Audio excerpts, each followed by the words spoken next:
This is the weekly market update, August 4th, the week of August 4th.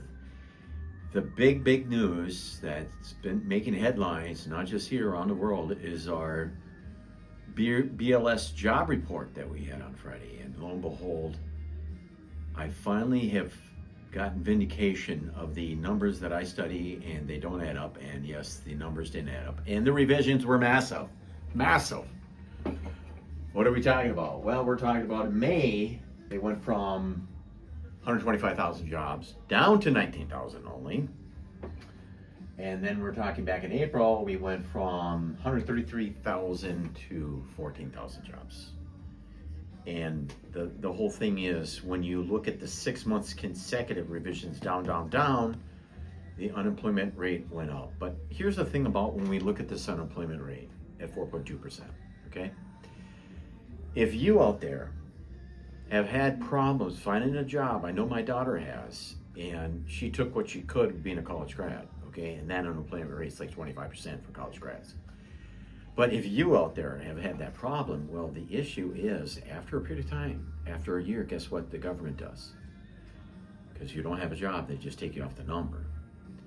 So that unemployment rate, boy, that's a strong rate. But you know what? That's not telling the truth of really the state of the job market. And the Federal Reserve is looking at this data, using this data for what we have for interest rates and interest rate policy for short-term rates. And what happened on Friday, the 10-year plummeted down from the point that it was at 4.4 down to 4.2, which was a massive move in the bond market.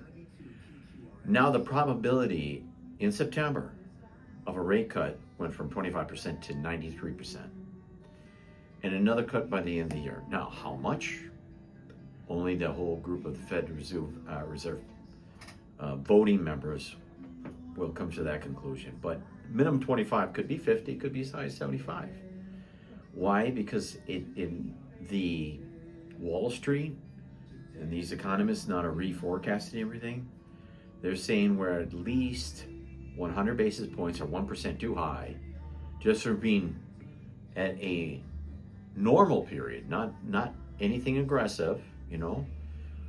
The job market really is in a stall mode. And the concern is when it goes into the stall mode, it doesn't take too long for it to be in a rapidly contracting mode. And that is really the greatest concern about the Federal Reserve being behind the curve on this thing. And another member of the Federal Reserve resigned or said they're going to part ways earlier, so the president's going to be able to put somebody on the Federal Reserve Board. But the critical thing is for you out there spending for credit cards, for home equity loans, for auto loans, personal loans, anything that's tied to short-term borrowing, which is all those things plus some more, okay? You should see a reduction in your monthly payments coming up here by the end of the year, which is good news for you. A little more money in your pocket.